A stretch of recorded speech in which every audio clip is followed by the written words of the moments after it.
Assalamualaikum warahmatullahi wabarakatuh. Waalaikumsalam warahmatullahi wabarakatuh. Alhamdulillahil malikil hakim al-jawadil karimil azizir rahim fattariqu ilaihi wadihul lil qasidin waddalilu alaihi laihul lin nazirin. Wassalatu wassalamu ala sayyidina Muhammadin wa ala alihi wa sahbihi ajma'in. Amma ba'du.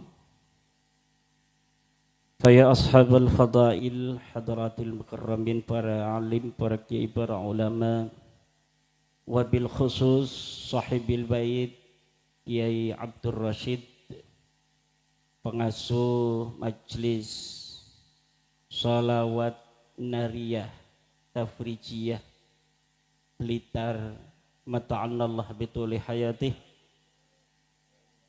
Guru kita bersama Kiai Haji Saifuddin Zuhri dari Blitar, cuma sekarang lagi ngendong di Malang. Kiai Agus, Bapak Bupati Blitar yang diwakili oleh orang tua kita bersama hari ini dari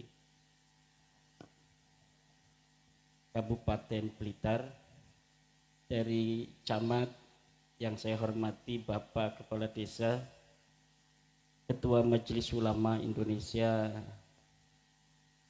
Blitar, Ketua PCNU Blitar, Ketua PWI LS Blitar, hadir juga Ketua PWI LS Tulung Agung beserta Laskar Sabilillah Tulung Agung, ingin membantu acara di Blitar pada malam hari ini yang sungguh luar biasa.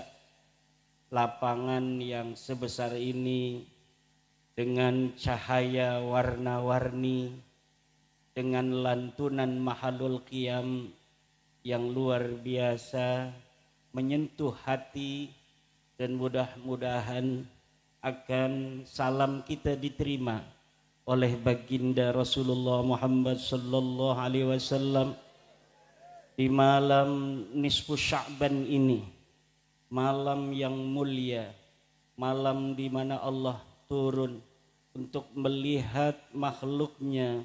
Kemudian Allah akan mengampuni seluruh dosa-dosa makhluknya, seperti yang diriwayatkan oleh hadis Imam Al-Baihaqi. Innallaha la yatlu'u fi lailatin nisfi min Sya'bana fayaghfiru li jami'i khalqihi illa li musyrikin wa musahin, rawahul Baihaqi. Bahwa Allah akan turun di malam Lailatul Nisfi min Sya'ban. Allah akan ampuni seluruh dosa-dosa makhluknya, kecuali orang-orang yang menyekutukan Allah, orang-orang yang menyembah Allah tapi juga dia menyembah selain Allah. Orang-orang yang dia menyembah Allah, dia menyembah patung-patung Allah. Dia menyembah Allah tapi dia menyembah kuburan-kuburan manusia. Menciumnya, bukan hanya menziarahinya seperti orang NU, tapi dia ciumi itu nisannya seperti menciumi istrinya. Wa musyahin, dan orang-orang yang sama tetangga enggak pernah akur. Susah kalau kita sama tetangga enggak pernah akur. Yang lain pada malam Lailatul Nisfi min Sya'ban akan diampuni dosanya oleh Allah. Tapi orang yang selalu sama tetangga enggak akur, enggak diampuni. Na'udzubillah. Insyaallah yang hadir di sini semuanya ya Allah, walaupun ada syarat dari kami yang belum terpenuhi, tetapi dengan barokah perkumpulnya malam hari ini kami di lapangan yang luas ini bersama-sama mengharapkan kasih sayang dan cinta-Mu ya Allah. Ampunilah di malam yang barokah dan mulia ini segala dosa-dosa kami ya Allah. Ampuni dosa-dosa orang tua kami ya Allah. Ampuni seluruh dosa-dosa guru-guru kami ya Allah. Ampuni segala dosa pemimpin-pemimpin kami ya Allah. Ampuni segala dosa tetangga-tetangga kami ya Allah. Kabulkan seluruh hajat-hajat kami malam hari ini ya Allah. Dengan barokah dikumpulkannya kami oleh Kiai Rosid ya Allah dalam malam Lailatul Nisfi min Sya'ban ini, dalam istighasah kubra untuk bangsa dan negara Indonesia dan seluruh umat Islam Indonesia ya Allah. Iqdi hawaijana, iqdi hawaijana ya Allah. Allahumma inna natawassalu ilaika binabiyyikal mukhtar faqdi hawaijana ya Allah. Faqdi hawaijana ya Allah. Jadikan kami, anak-anak kami, keturunan kami ila yaumil qiyamah orang-orang yang Kau berikan ilmu-ilmu yang bermanfaat ya Allah. Jadikan kami, anak kami, keturunan kami ila yaumil qiyamah pemimpin-pemimpin bangsa dan agama ini ya Allah, yang akan memegang estafet kepemimpinan daripada leluhur-leluhur kami, dari anbiya, sahabat, kemudian kepada tabi'in, kepada tabi'it tabi'in, kepada para imam, para muridnya, kemudian kepada kami dan agama Islam ini ya Allah. Jangan sampai lepas dari kami dan keturunan kami ila yaumil qiyamah, sampai Imam Mahdi datang nanti ya Allah, sampai bertemu antara dua pasukan. Yang pertama pasukan Mahdi beserta Sayyidina wa Nabiyina Isa, dan pasukan Dajjal di sebelah sana. Tempatkan kami ya Allah dan anak keturunan kami dalam barisan bendera-bendera Imam Mahdi dan Sayyidina Isa alaihi salam. Ya Allah ya Rabbi, yang hadir pada malam hari ini di lapangan yang penuh barakah dan mulia, di malam Lailatul Nisfi min Sya'ban, berikan rizki yang banyak, yang berlimpah ruah ya Allah. Bukan hanya untuk mereka yang hadir, tapi juga untuk anak dan keturunannya ila yaumil qiyamah. Kaya rayakan hidupnya, tetapkan iman dan Islamnya, panjangkan umurnya. Yang punya penyakit ya Allah pada malam hari ini, penyakit yang diketahui maupun penyakit yang tidak diketahui, ambil penyakitnya ya Allah, baik kami mengetahui ataupun kami tidak mengetahui. Ya Allah ya Rabbi, apabila di depan kami ada masalah, di depan kami ada kejelekan yang kami tidak tahu dan kami ingin menuju ke sana, dengan barakah malam Lailatul Nisfi min Sya'ban ini ya Allah, hilangkan kejelekan itu, baik kami tahu maupun kami tidak tahu ya Allah. Bila ada kebaikan di dalam dua jalan bersimpang, di sini kebaikan, di sana kejahatan ya Allah, kemudian kami ingin menuju kepada kejahatan, dengan kasih sayang-Mu tarik kami ya Allah dengan cinta-Mu untuk kami berjalan di dalam kebaikan itu ya Allah. Kalaulah kami ya Allah ya Rabbi berniat ingin berbuat yang jelek, ya Allah kami sadar dalam kejelekan, kami ingin berbuat jelek, tapi dengan kasih sayang dan cinta-Mu paksa kami ya Allah untuk hanya berjalan dalam kebaikan-Mu. Iyyaka na'budu wa iyyaka nasta'in. Kepadamu ya Allah kami menyembah, dan kepadamulah ya Allah kami memohon pertolongan. Manusia haruslah dua keadaan dalam dirinya sebagai hamba Allah. Dia harus iyyaka na'budu, dia juga harus iyyaka nasta'in. Zahiran wa batinan Abdullah subhanahu wa ta'ala. Iyyaka na'budu adalah menyembah Allah zahiran, dia berpuasa, dia salat 5 waktu. Tetapi iyyaka nasta'in ini adalah fi'lul qalbi. Iyyaka nasta'in isti'anah, memohon kepada Allah pertolongan adalah fi'lul qalbi la ya'lamuhu illa huwa wallahu subhanahu wa ta'ala. Amin ya Allah ya rabbal alamin. Kalau orang mau menuju Shiratal Mustaqim, Shiratal Mustaqim di dalam surah Al-Fatihah itu didahului oleh iyyaka na'budu wa iyyaka nasta'in. Tidak bisa iyyaka na'budu saja sampai kepada Shiratal Mustaqim. Tidak bisa iyyaka nasta'in saja sampai kepada Shiratal Mustaqim. Orang yang bisa berkata ihdinas siratal mustaqim, tunjukkanlah jalan yang lurus, adalah orang-orang yang sebelumnya iyyaka na'budu wa iyyaka nasta'in. Kalau dia hanya iyyaka na'budu, tidak pernah dalam hatinya memohon isti'anah kepada Allah, pertolongan kepada Allah, maka dia tidak akan bisa sampai kepada Shiratal Mustaqim. Apa itu Shiratal Mustaqim? Shiratal ladzina an'amta 'alaihim ghairil maghdubi 'alaihim waladdallin. Jalan orang-orang yang kau beri nikmat. Siapa orang-orang yang kau beri nikmat? Minan nabiyyin was-siddiqin wasyuhada was-salihin. Para nabi dan para wali-wali Allah, siddiqin, orang yang sangat jujur. Raine karo atine podo, iku siddiq. Wong raine bagus, atine Allah.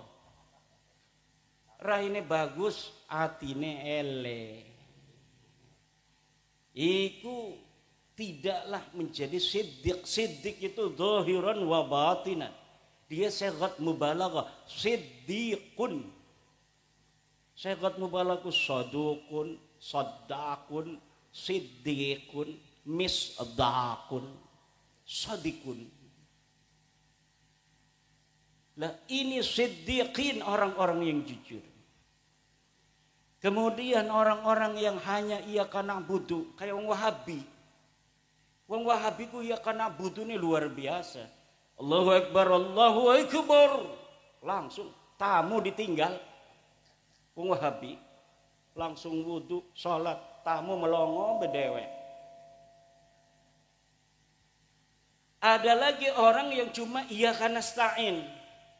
Ning Allah be kuat. Allah, Allah, Allah. Pori-pori ne bae nyeluk Allah. Tapi sholat orang gelem. Yai.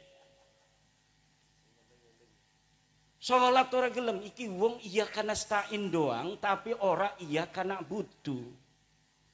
Iki masih akeh bu, masih akeh pak wong sing iyyaka nasta'in, tapi ora iyyaka na'budu. Kadang-kadang dheweke iku lebih baik kedelenge dalam akhlak daripada wong sing iyyaka na'budu. Ora lakukan salat, tapi ora lakukan korupsi. Ana wong sholat melulu tapi korupsi.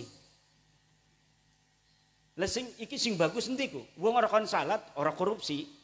Tapi wong sholat baik korupsi, bagus endi? Lah sing bagus.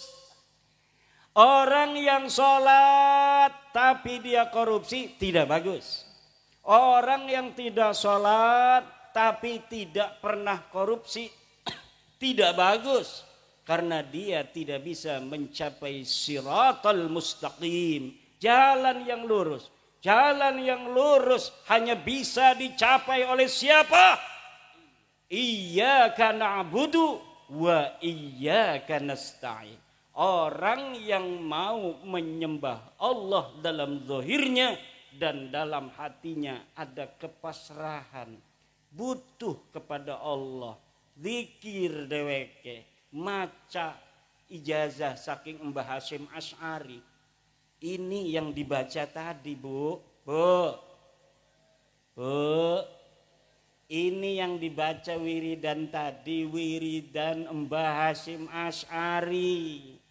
Yang jarang orang tahu, tapi Kiai Rosid dapat ijazah dari muridnya Mbah Hasyim Asy'ari. Alhamdulillah. Mana itu Kiai Rosid? Ini yang hadir semua diijazahkan ya. Jadi sanadnya langsung bisa ke Mbah Hasyim Asy'ari.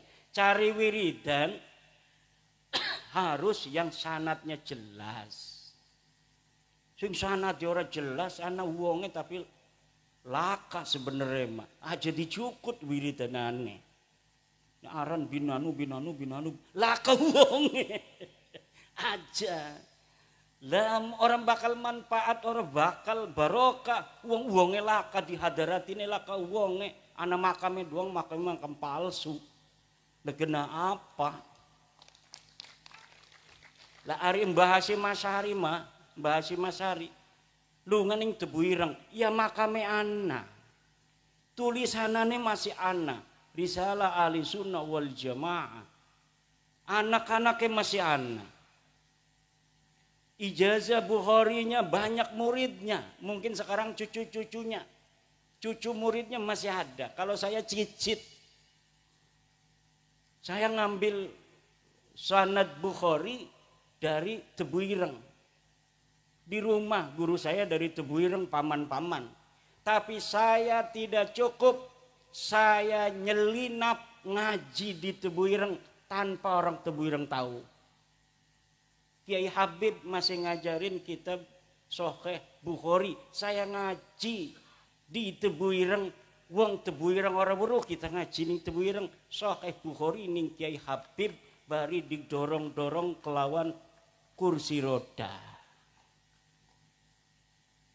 Kenapa? Sanadnya jelas. Mbah Hasyim Asy'ari muhaddisun faqihun.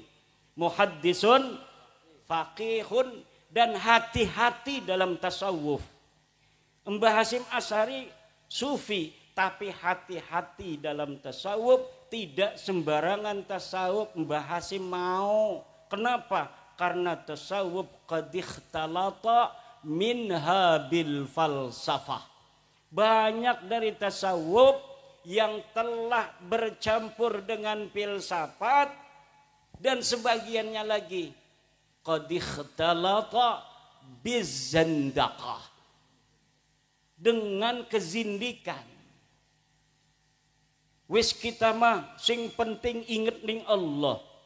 Ora salat maning ora apa-apa ning Al-Qur'an nega aqimus shalah lidzikri. Dirikanlah salat karena mengingat aku. Karena tujuan salat adalah mengingat Allah, maka ora usah salat sing penting inget ning Allah. Petoa. Sira lamun pengen mangan inget doang wareg ora? Betul apa ora? Ibu-ibu pengen mangan. Ibu-ibu pengen mangan, inget doang wareg ta ora? Iki melongo iki ngerti ta ora bahasa Jawa kresek iki? Bu, iki kula wong Banten. Tapi Banten ngomongnya ana sing Jawa. 4 kabupaten itu Jawa. Kabupaten Serang, Kota Serang, Cilegon, Kabupaten Tangerang. Kabupaten Tangerang ada 29 kecamatan, 7 kecamatan bahasa Jawa. Kula ning Kabupaten Tangerang bahasane Jawa. Jawa ndi? Ya Jawa bener. Tapi digawan ning Wonogiri kula ngomong Jawa. Wong Wonogiri orang ngerti kula ngomong Jawa iku apa artine? Remen. Kata orang tua dulu leluhur wong Kresek Banten itu dari Jawa. Sudah sekitar 1570 sampai sekarang 2024. Wis 500-an tahun. 500-an tahun wis ana ning Banten. Barang balik ning Wonogiri ngomong Jawa, ngakune orang ngerti ngomong Jawa. Asale sing Wonogiri. Salah satu nenek saya itu dari Wonogiri, Nyai Ageng Wonogiri.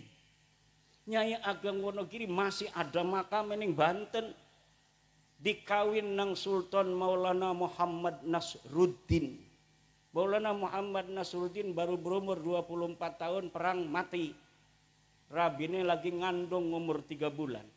Coba lamun umpamane waktu iku rabine orang ngandung, Kesultanan Banten putus.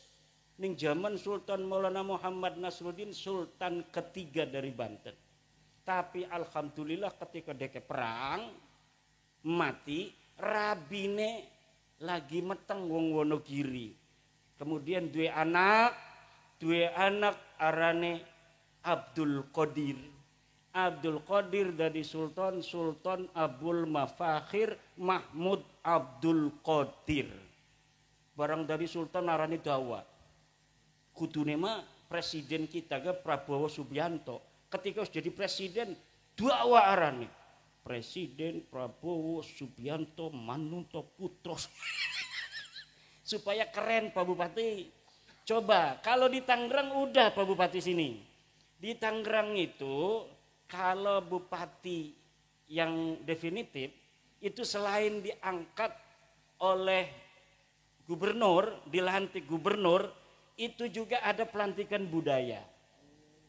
Ada dewan adat, kemudian setelah dia dilantik oleh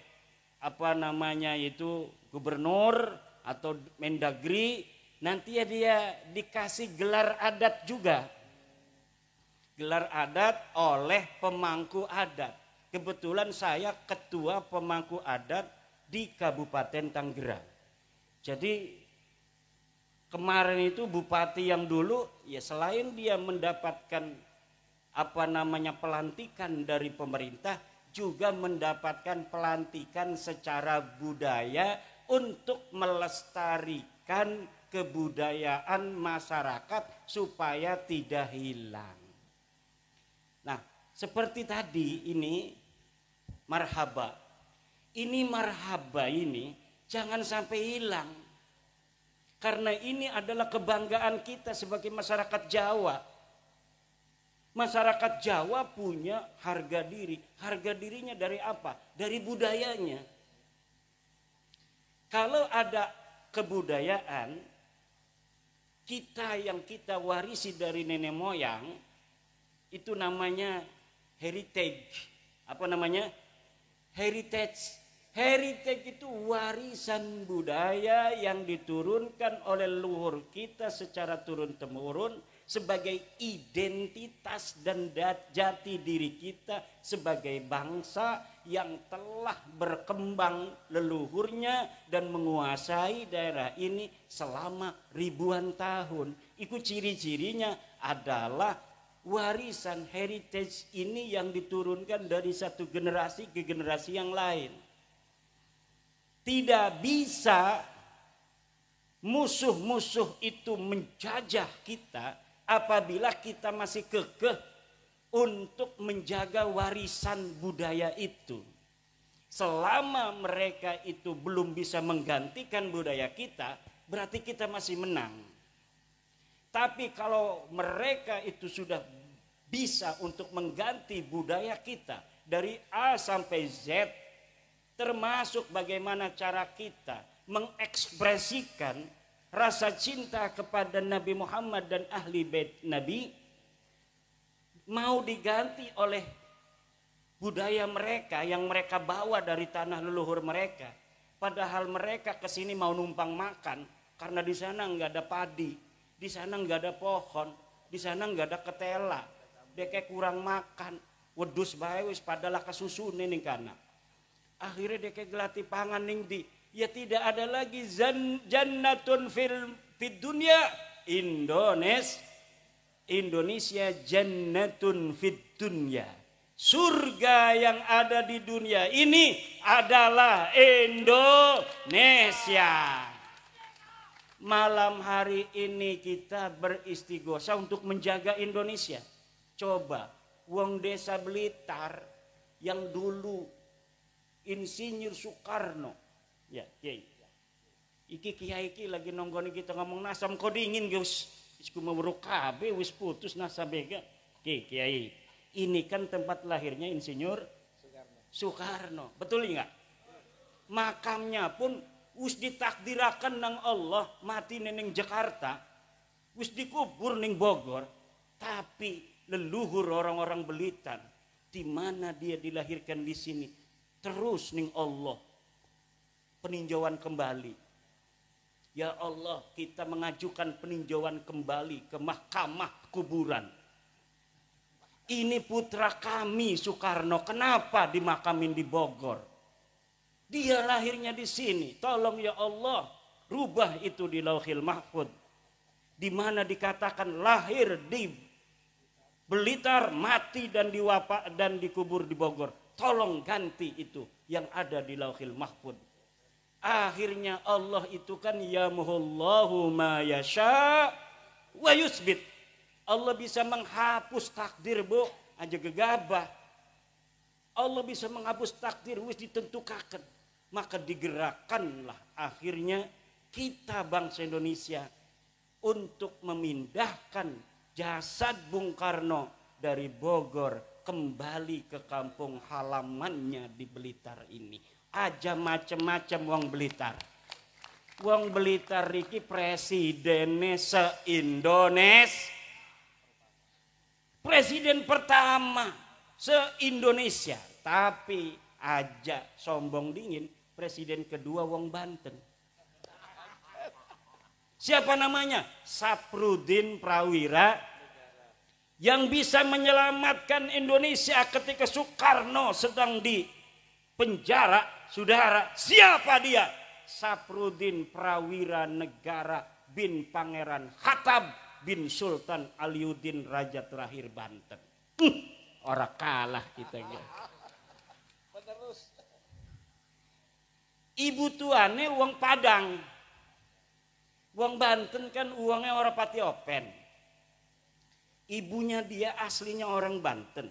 Bapaknya asli orang Banten. Ngomongnya Jawa, lahir ning Kaujon, wong anyer.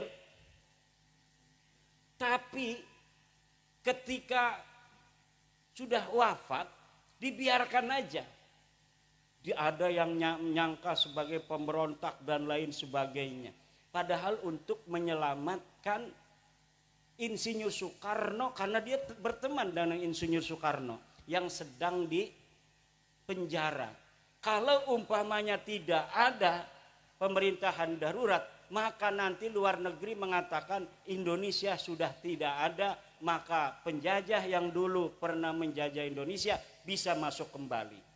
Maka orang Blitar yang lagi di penjara dibantu dengan gagah perkasa oleh orang Banten. Jadilah Indonesia masih tekang siki kupan. Ceritanya mekonon, makanya kudu dimai kopi wong Banten merenek ki. Ki wong Banten tak kasing maulah apa-apa. Ana duren ning kana wis dibuka kita kon merene apa jawane. Ini baru dibuka. Sama Kiai Agus udah dibel katanya mau siap istighosah. Saya mau makan duren dulu, enggak bisa katanya. Ya, adhaifu kal mayit. Namanya tamu seperti mayit, kita ikut aja. Kesini nggak ada apa-apa. Malah suruh dikir lagi. Padahal saya udah naik mobil dari Banten 11 jam. Mau istirahat dibelin melulu tuh sama PWI Tulungagung, PWI Blitar. Kiai jangan istirahat, langsung aja. Karena apa? Sebenarnya saya ini ceramah itu bukan ahlinya, Pak. Saya ini tukang ngajar ngaji Patul Qorib di rumahnya. Tukang ngajari Patul Mu'in. Ki gara-gara nasab ki kula diundang-undang. Gara-gara nasab Balawi saya teliti, ya biasa aja penelitian bahwa Balawi dudu putune Nabi. Diundang-undang merene-merene, lamun ora teka maksa, awas sudah jare teka mah. Premen. Akhirnya saya ditelepon oleh teman saya, Syarif Ahmad Doirobi, Agus Doirobi. Kiai, acara di sana Kiai Rosid menanti bersama orang-orang di Kanigoro. Wah, kata saya udah ada jadwal, sebulan hanya 4 hari saya boleh keluar. Karena tugas saya ngajarin ngaji di pondok. Tetapi kadang-kadang Allah itu yamhullahu ma yasha wa yusbit. Ya barang sing teka wong sing berat mah batur dewek igati kan. Karo Kiai Abdul Rasyid baru kenalan hatinya saja, sama-sama ahli istighosah. Tapi durung pernah kependak kan, orang-orang berat durung pernah kependak. Tapi karo Sarip Dairobi mah kulane kependak baik. Jadi orang enak. Wong sing berteman itu punya hukuk, alaihi hakun, mempunyai hak, lahu wa alaihi hakun. Akhirnya walaupun saya sudah ada jadwal 4 hari di Lampung, tidak lagi nerima yang lain. 1 bulan Februari ini terpaksa ini merene doang ki, sing 11 jam sing Banten merene, keesuk balik maning. Allah hanya pengen kependak karo ibu-ibu yang cantik-cantik, keluarga besar Presiden Soekarno. Ini kita ini malam ini mau istighosah mendoakan bangsa Indonesia karena lagi bahaya iki. Akeh sing adu domba. Presiden kita diadu domba supaya pecah kongsi. Presiden Prabowo diadu domba karo Pak Jokowi. Pak Jokowi diadu domba karo Ibu Mega. Ibu Mega diadu domba karo SBY. SBY diadu domba karo Fufu Fafa. Macem-macem lah. Kata Pak Prabowo, jangan pisahkan aku dan dia. Gak mau. Pak Prabowo itu orang cerdas, bos. Orang mau misahin Pak Prabowo dengan Pak Jokowi, nggak bisa. Orang memisahkan Pak Jokowi Bu Mega, nggak bisa. Kedelengin doang orang akur gah. Semuanya hatinya demi bangsa dan negara Indonesia. Orang-orang yang sudah ditakdirkan Allah di atas untuk apa? Untuk menjaga, untuk menjadi pemimpin bangsa. Pasti di dalam hatinya ada kecintaan kepada bangsa dan negara Indonesia. Semuanya saya yakin tidak mau bangsa dan negara Indonesia ini hancur, kembali ke zaman dahulu kala. Masing-masing daerah gawe kerajaan dewek, Blitar gawe kerajaan sendiri, Tulung Agung bikin kerajaan sendiri, Solo bikin kerajaan sendiri, Banten bikin kerajaan sendiri. Masing-masing gampang diadu domba, masing-masing gampang peperangan. Sekarang ini ketika sudah ada Indonesia, saudara, kita ini aman, tentrem, kertara harja. Hari Arab jadi malaikat KB mau bisa korupsi setitik karena kena mau manusia aja. Ini tujuannya pemimpin kita Pak Prabowo untuk bangsa negara, Pak Jokowi untuk bangsa negara, Pak Ibu Megawati untuk bangsa negara, SBY untuk bangsa negara, Gus Dur untuk bangsa negara, Pak Muhaimin untuk bangsa negara, PBNU untuk bangsa negara. Tetapi manusia KB tujuannya baik, tapi kita lamun bisa mesin ngarep mekononku iku arane manusiawi, Bu. Ngerti teh boten nyengir-nyengir mekenen ki? Bu, semuanya untuk bangsa negara kita. Tetapi karena manusia itu wataknya itu seperti watak asalnya. Asalnya manusia itu adalah dari sperma, Bu. Sperma itu kalau kita belajar ilmu biologi, kita ini belajar ilmu biologi ketika ning sanawiyah, betul?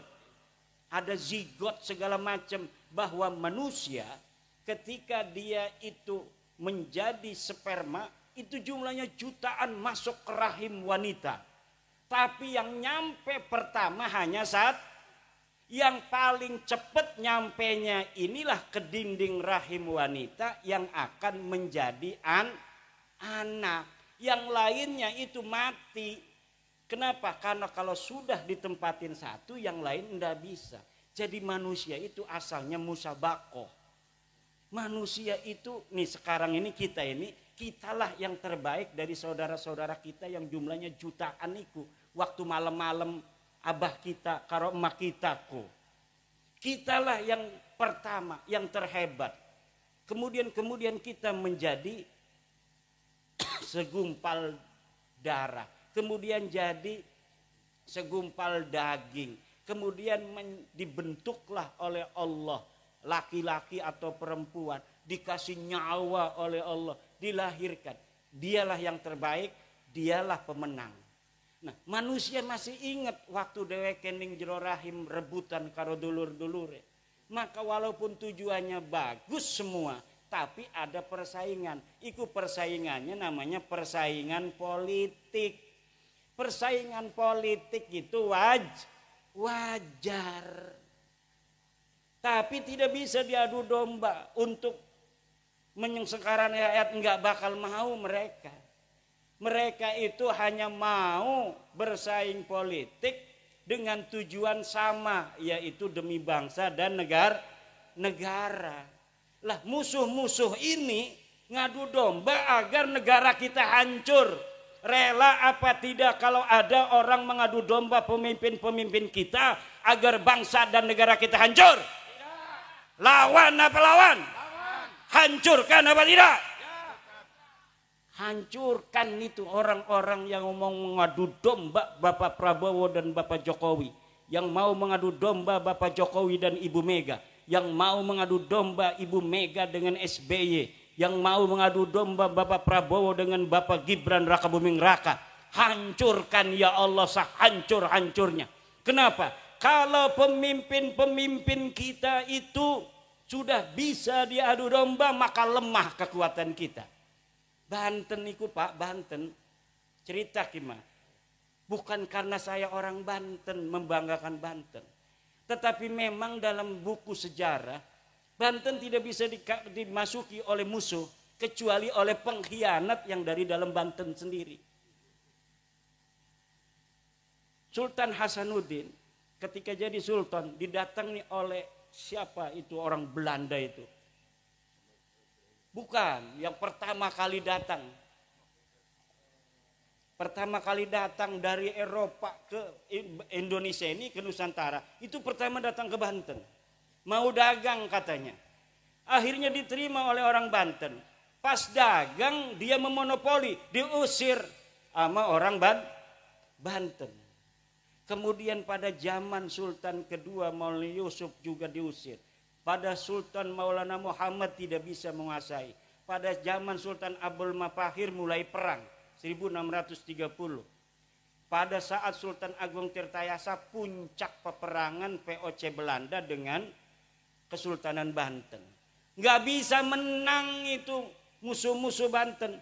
Tapi ketika diadu domba oleh Belanda antara ayah dan anak, akhirnya anaknya ini mau memberontak pada ayahnya. Musuh sudah ada di istana sendiri, barulah bisa ditaklukkan. Dan kelakuan seperti ini bukan hanya Banten, seluruh bangsa Nusantara itu adalah para pejuang petarung yang siap perang. Ki wong Blitar ki siap perang kabeh ki. Senajan kedelenge pada lemes siki mah. Kenapa? Karena bukan masa perang. Kalau masa perang semuanya ini saya yakin mau perang. Makanya kita lagi risih kining Banten siki anak pik 2 ki. Ada pik 2 ini saya itu ada ketakutan apa? Takut pemerintah nggak mau mengikuti keinginan rakyat Banten untuk menyetop pik 2, akhirnya rakyat Banten merasa dijajah. Kalau perasaan merasa dijajah sudah hadir, saya yakin, bukan memastikan, saya yakin akan terjadi suatu huru hara. Kenapa? Ketika masyarakat di mana saja itu sudah merasa dijajah oleh orang asing, sementara dia merasa yang harusnya itu membela tidak membela, maka terpaksa yang biasa nyangkul, cangkulnya akan dibuang. Yang biasa nyoret kitab, pulpennya akan dibuang. Kitabnya akan ditutup. Yang biasa dagang, tokonya ditutup. Yang biasanya cuma nganggur di pos kamling, main remi, main catur, caturnya disepak. Nah ini makanya PBNU sudah mengeluarkan Bahsul Masail kemarin, bahwa menurut Bahsul Masail Nahdlatul Ulama, hasil keputusan tahun 2025 ini laut haram disertifikat. Saya memohon kepada pemerintah, presiden, menteri ATR BPN, menteri KKP, dan seluruh yang terkait bahwa PBNU sekarang sudah memberikan fatwa keagamaan bahwa mensertifikat laut dengan HGB dan SHM hukumnya haram. Tolong patuhi fatwa Nahdlatul Ulama, hentikan PIK 2 di Tangerang dan seluruh Indonesia. Karena apa? Ternyata bukan hanya di Tangerang laut itu disertifikat, Bu. Di Sidoarjo ada, di Surabaya, di Madura, anak wong Madura. Lautnya wis disertifikat. Di daerah lain juga banyak, kata menteri itu. Ternyata bukan hanya di Tangerang. Makanya Tangerang yang menjadi sumbunya. Ketahuan. Memang benar-benar daerah keramat itu. Daerah Banten kata orang tua, ini kata orang tua, mungkin kata orang Blitar, tanah Blitar keramat. Kata orang Banten, tanah Banten berkeramat. Tapi lamun dideleng-deleng ternyata anak bener ya. Dulu Sultan Agung Mataram yang masih saudara, sama-sama keturunan Ki Ageng Pemanahan dari jalur Ibu Banten. Itu mau nyerbu ke Banten. Waktu mau nyerbu niat saja, itu malamnya sudah mimpi dia itu nanahan semua sekujur tubuhnya. Ngimpi doang. Akhirnya dia bangun. Pas bangun, ini bekas-bekas nanahnya masih ada. Apa ini urusannya? Oh, Sultan, jangan sampai menyerbu Banten. Akhirnya nggak jadi. Nah, sekarang juga gara-gara Banten ketahuan, seluruh sertifikat laut ketahuan. Bekasi yang paling dekat dengan Jakarta itu nggak ketahuan. Yang ketahuan di Tangerang dulu. Maka tolong kepada para pemerintah, iki masyarakat saya lihat sekelibat itu sudah ada cucu Pangeran Jaga Lautan Pulau Cangkir itu yang berziarah. Itu saya melihat karena saya kenal semua cucu Pangeran Jaga Lautan. Ada yang sudah berziarah dan bukan dari NU. Jadi banyak cucu-cucu Pangeran Jaga Lautan itu yang bukan NU. Dia masuk ke ITB, ke IPB, jadi HTI. Dia menjajakan HTI di Banten gak laku-laku. Nah, sekarang ini kalau menjajakannya ini adalah keadilan, kalau menjajakannya keadilan di Banten karena ada pendidasan, akan laku dia ini. Saya kenal karena masih saudara. Wah, udah ada nih oknum-oknum nih jarah. 2 hari lagi setelah dia jarah, demo di situ. Wah, ini kemarin itu. Kenapa? Kalau jualan HTI enggak laku, tapi kalau jualan keadilan laku. Kenapa? Keadilan itu sangat dirasakan oleh masyarakat. Makanya tolong, ini kalau sudah orang-orang yang tidak cinta kepada NKRI, yang tidak cinta kepada Pancasila, Bhinneka Tunggal Ika, sudah ikut main begitu, ini pasti masyarakat itu akan mudah dibodohi, akan tidak jernih lagi cara berpikirnya dan gampang untuk diajak menuju hal-hal yang kurang produktif untuk bangsa, negara dan agama Islam sendiri. Maka tolong hal-hal pembangunan yang sangat sensitif dengan kepentingan masyarakat secara luas seperti laut ini adalah milik umum, malun mustarak. Menurut fatwa PBNU dalam Bahsul Masail Kombes dan Munas 2025 ditetapkan bahwa laut adalah malun mustarakun, harta yang dimiliki oleh semua, tidak boleh haram hukumnya disertifikat baik HGB maupun SHM. Tolong pemerintah memperhatikan hasil keputusan daripada organisasi Islam terbesar di dunia, yaitu Nahdlatul Ulama. Supaya apa? Ini orang-orang pengadu domba ini supaya tidak lagi punya jalan untuk mempengaruhi masyarakat. Pada saat yang sama HTI di mana-mana mengkibarkan benderanya. Coba di Surabaya, tempat berdirinya Nahdlatul Ulama, ribuan HTI mengibar-gimbarkan bendera.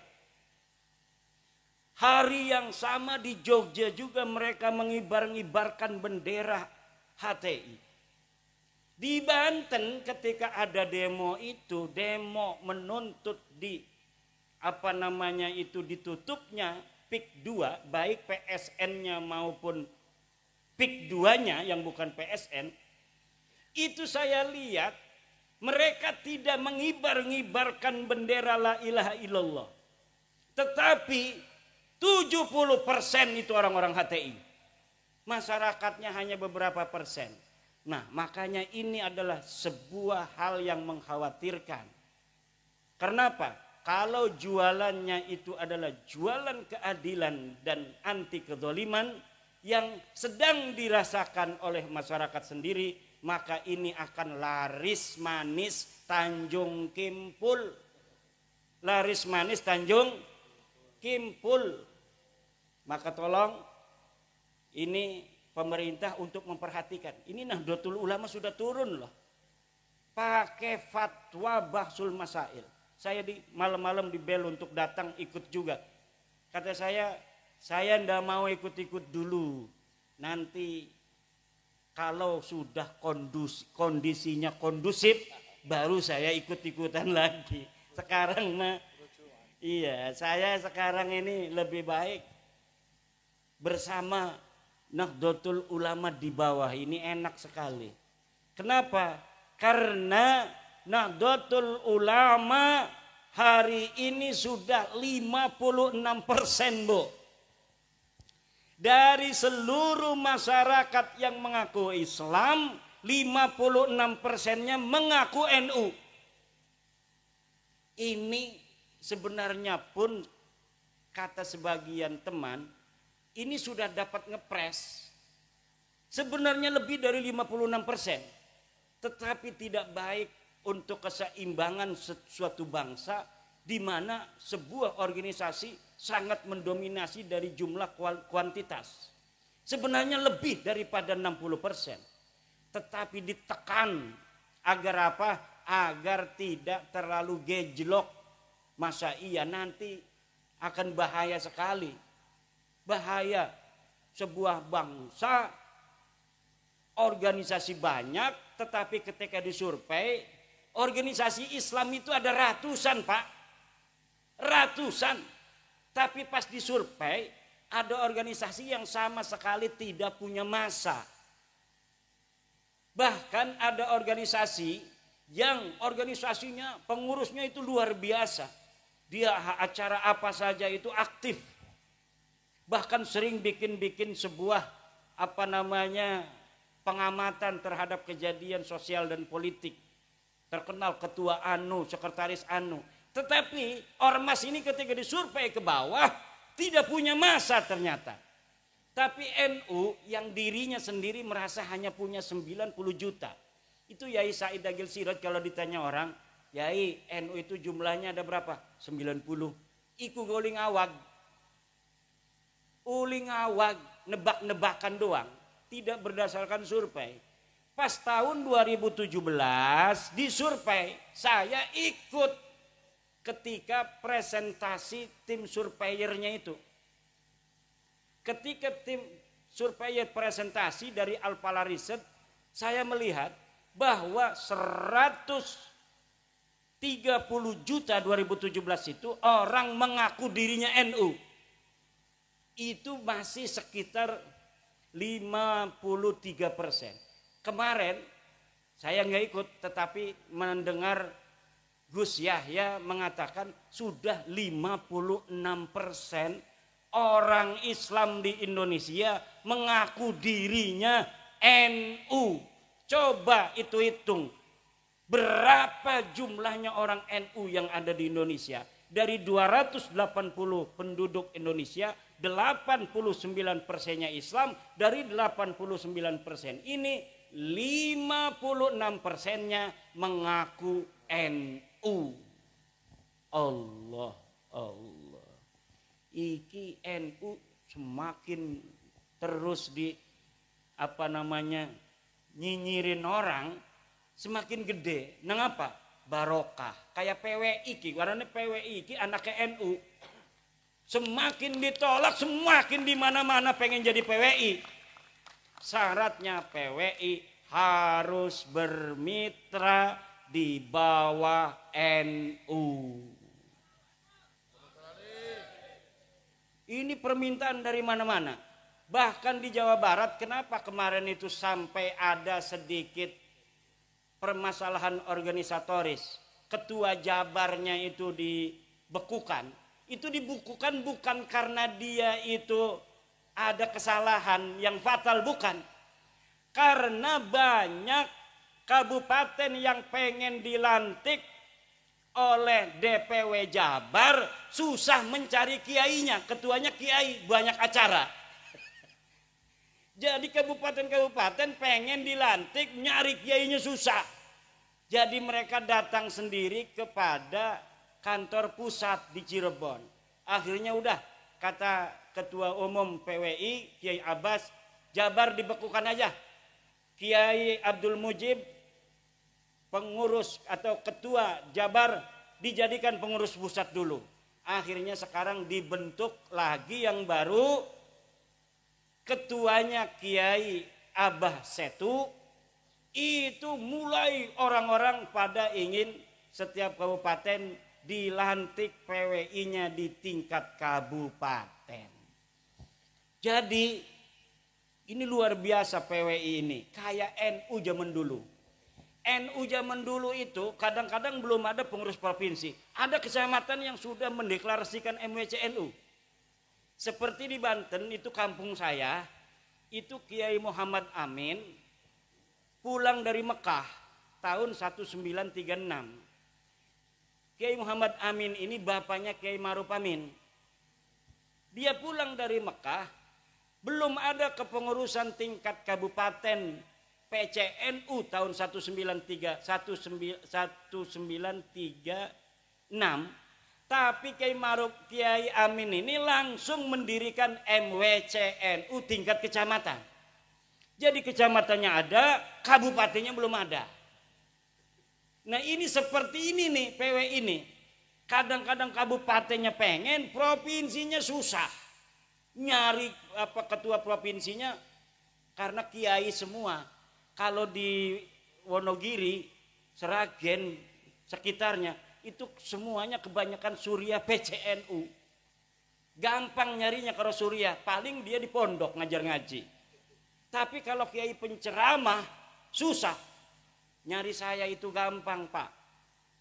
Karena ada di pondok ngajar ngaji tiap waktu.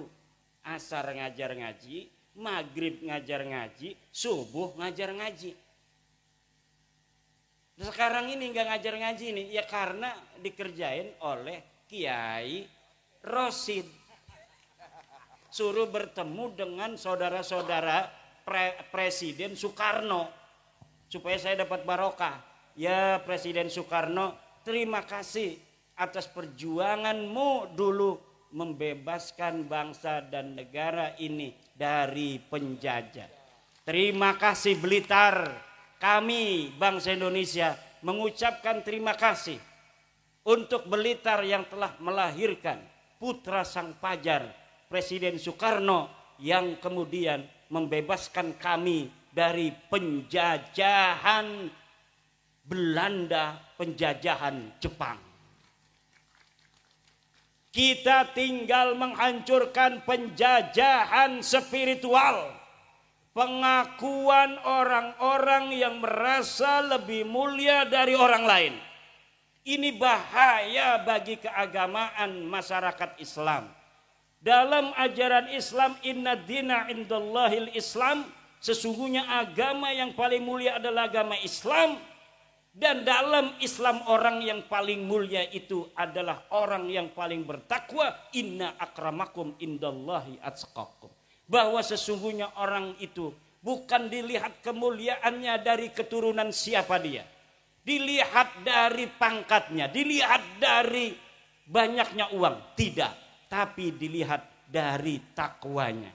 Semakin dia bertakwa maka dia semakin mulia di hadapan Allah Subhanahu wa ta'ala. Tidak ada di dalam Islam orang dilihat dari keturunannya. Dia mau keturunan siapa saja, kalau dia bertakwa maka dialah yang paling mulia. Inilah ajaran Islam dan inilah ajaran Pancasila, sila kedua, kemanusiaan yang adil dan beradab. Jangan mau dibohongi bahwa Anda lebih rendah dari mereka dan mereka lebih mulia dari Anda hanya berdasarkan pengakuan bahwa mereka sebagai keturunan Nabi. Apalagi yang mengaku itu keturunan palsu, yang DNA-nya tidak terkonfirmasi, nasabnya tidak ada di kitab nasab, nama-namanya dalam kitab sejarah. Jangan mau kalian orang-orang mulia, turunan orang mulia, orang Blitar, bahannya bahan bagus, bisa jadi presiden. Sudah terbukti orang yang lahir di Blitar bisa jadi presiden. Haram hukumnya orang Blitar merendahkan diri di hadapan bangsa lainnya. Apalagi bangsanya itu bukan bangsa Indonesia. Tunjukkan dada orang Blitar. Dada orang Blitar, dadaku, iki dadaku, endi dadamu, kata Presiden Soekarno. Indonesia menggugat itu siapa? Insinyur Soekarno. Sekarang Blitar menggugat nasabah Lawi. Tidaklah heran kalau Blitar ini menjadi salah satu pelopor di Indonesia terhadap peningkatan martabat, harkat, derajat, jati diri bangsa Indonesia. Karena dari Blitarlah putra sang pajar dilahirkan. Siapa saja orang yang terlahir dari Blitar pantas jadi presiden Republik Indo. Wis jam rolas, Bu. Kulane durung istirahat 11 jam nunggang mobil. Iki makin ngekone wis sing kenceng banget. Iki pura-pura dudu ora gelem, pegel. Nunggang mobil kayak setan bae. 160. Wih. Kita ngelilir, Bu, kenceng. Kalau kitanya lagi bangun kan langsung, jangan kenceng-kenceng. Tapi kan kita nggak bisa melotot terus. Kadang ada tidurnya. Itu kalau saya tidur udah 200. Allah, Allah. Semoga barokah Kiai Rosid, barokah Kiai Rosid. Kiai Rosid kita doakan panjang umur. Rambutnya gondrong, amin. Kiai Rosid, rambutnya pakai belangkon digondrongin, keren. Santri saya itu, Pak, santri saya, kalau dia pengabdian, lulus dari aliyah kan, ngabdi dulu setahun, nggak boleh cukur. Suruh gondrong. Kenapa? Supaya nakalnya habis di pondok. Nanti ketika di masyarakat dia udah nggak heran lagi ngelihat orang gondrong macem. Dulu aja saya udah gondrong di pondok kan. Jadi udah beres nafsunya itu nanti ketika ada di masyarakat dia tinggal jadi wali. Allah, Allah, Allah. Tapi kalau belum pernah agak nakal di pondoknya, nanti ku kurang ajarin yang ngumahiku ku. Wis dadi kiai ngebonceng-bonceng rang da melulu. Iki bahaya iki. Kiai Saifuddin Zuhri, terima kasih ini bisa mendampingi dari Malang. Kiai katanya mau acara di Blitar, itu kampung saya itu. Saya lahir di situ. Saya mau hadir katanya. Masya Allah kata saya, dari Malang itu kan berjam-jam. Tetapi karena beliau pejuang, ini beliau ini bawa jamaah dari Malang ke Kresek, ke Banten. Kresek itu kecamatan, sebelahnya itu Gunung Kaler Tenara. Nah, di Mekah itu dikenalnya hanya Tenara. Iya. Jadi orang-orang yang disebut Tenara zaman dulu itu Ronjo, Tirtayasa, Kresek, Tanara sekarang ini. Nah, jadi kalau sekarang administrasinya Kresek. Kresek ini dari zaman dulu NU-nya sejak 1936 tertua. MWCNU tertua melahirkan ketua NU DKI Jakarta Kiai Ahmad Syatibi tahun 70-an, ketua partai NU juga, kemudian juga Kiai Ma'ruf Amin. Karena memang daerah-daerah yang ada sanad kepada Mbah Hashim Asy'ari, Mbah Syekh Nawawi Tanara Al-Bantani, itu biasanya langsung mendirikan Nahdlatul Ulama ketika mendengar Mbah Hashim Asy'ari mendirikan Nahdlatul Ulama. Surabaya katanya sudah mendirikan Nahdlatul Ulama, murid-murid Syekh Nawawi Tanara. Kemudian diikuti oleh seluruh masyarakat di Indonesia membentuk kepengurusan Nahdlatul Ulama, termasuk di daerah saya, kampung saya. Cuma kalau sekarang dengan dulu, hebatan dulu.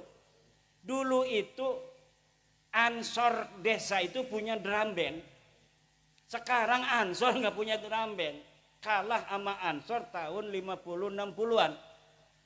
Karena zaman dulu itu mungkin banyak saingan, jadi lebih lebih semangat. Sekarang ini di Banten gak ada saingan. Memang Jawa Timur ini hebat organisasi NU-nya, tetapi masih ada Muhammadiyah segala macam di kampung-kampung. Kalau di Banten NU semua, tapi organisasinya nggak terlalu jalan. Tapi Muhammadiyah nggak ada di kampung-kampung. Di kecamatan itu nggak ada itu, di kampung-kampung kecamatan pengurus Muhammadiyah nggak ada. Hanya ada di tingkat kabupaten. Tapi diajak NU-nya, kalau dia omong bukan NU marah. Tapi PBNU suruh begini, saya NU tapi NU-nya Mbah Hashim.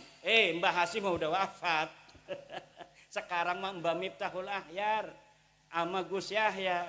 Kalau sudah menentukan secara organisasi seperti kemarin tentang Ba'sul Masail, bahwa yang namanya laut itu haram untuk disertifikat, maka kita harus ikut kalau mengaku jamaah Nahdlatul Ulama. Kalau masih pendapat pribadi, baru itu namanya pendapat pribadi, kita boleh berbeda. Tapi kalau sudah keputusan dari keputusan sebuah organisasi, itu kita harus sam'an wa ta'atan. Demikian, barokah insyaallah, banyak duitnya yang hadir di sini semuanya. Ya Allah, kasih sayangmu, keberkahanmu, jaga negara Indonesia ini ya Allah, jangan sampai kurang makan warga negara Indonesia ya Allah, jangan sampai bentrok, jangan sampai pemimpinnya bisa diadu domba oleh pengacau itu. Adili Jokowi, itu bentuk adu domba itu. Itu bentuk adu domba, jangan ikut-ikutan adili Jokowi. Kalau mau mengadili, laporin kepada polisi, laporin kepada KPK, laporin kepada jaksa. Itu cara kita mengadili. Lu mengadili di dokonening pinggir-pinggir dedalan, ya premen, tidak konstitusional. Ya kalau memang dinyatakan merasa ada salah nih, Bapak Jokowi, ya silahkan laporkan.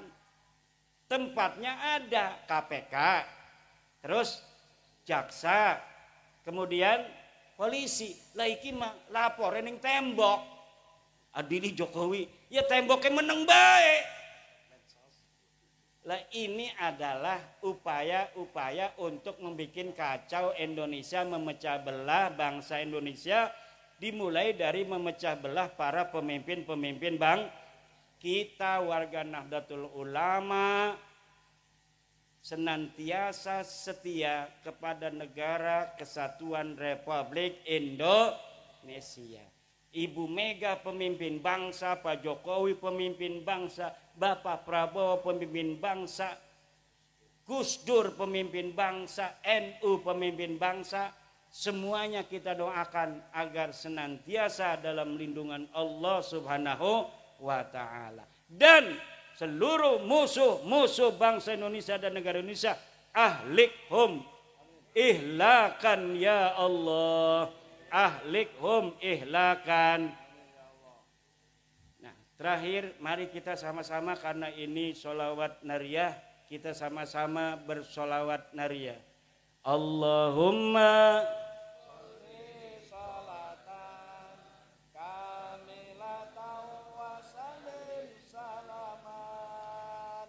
taman ala sayyidina Muhammadin alladhi tanhallu bihil uqadu wa tanfariju bihil kurabu wa tuqda bihil hawaiju wa tunalu bihir raghaibu khawat wa yustasqal ghamamu biwajhihil karim wa ala alihi wa sahbihi fi kulli lamhatin wa nafasin bi'adadi kulli ma'lumin. Amin ya Allah ya Rabbal. Kenapa selawat nariyah disebut selawat nariyah? Li'annaha tuhaqqiqul hawaija kannari 'alal hashim. Li'annaha tuhaqqiqul hawaija kannari 'alal hashim. Karena selawat nariyah itu bisa menjadikan segala hajat kita menjadi kenyataan secara cepat, seperti api terhadap dahan-dahan kering. Selawat nariyah juga disebut selawat tafrijiyah, li'annahu tufarrijul kuruba wal humum, karena selawat nariyah bisa untuk menghilangkan kesusahan dan kedukaan. Disebut juga selawat nariyah itu miftahul kanzil muhit. Miftahul kanzil muhit li'annaha miftahul amwal, karena selawat nariyah itu kunci harta benda. Siapa orang membaca selawat nariyah 4444 seorang diri maupun berjamaah seperti ini, kemudian dia berdoa hajatnya, tuqda lahul hawaij, maka hajatnya akan dikabulkan oleh Allah. Waman arada ayyangdura ila rasulillahi fi manamih falyaqra'ha mi'atan. Siapa orang yang ingin melihat Rasulullah di dalam mimpinya, maka baca selawat nariyah 100 kali. Siapa orang yang membaca dalam satu majelis selawat nariyah 100 kali, maka keinginannya akan dikabulkan Allah. Wallahul muwaffiqu ila aqwami thariqin. Wassalamualaikum warahmatullahi wabarakatuh. Waalaikumsalam.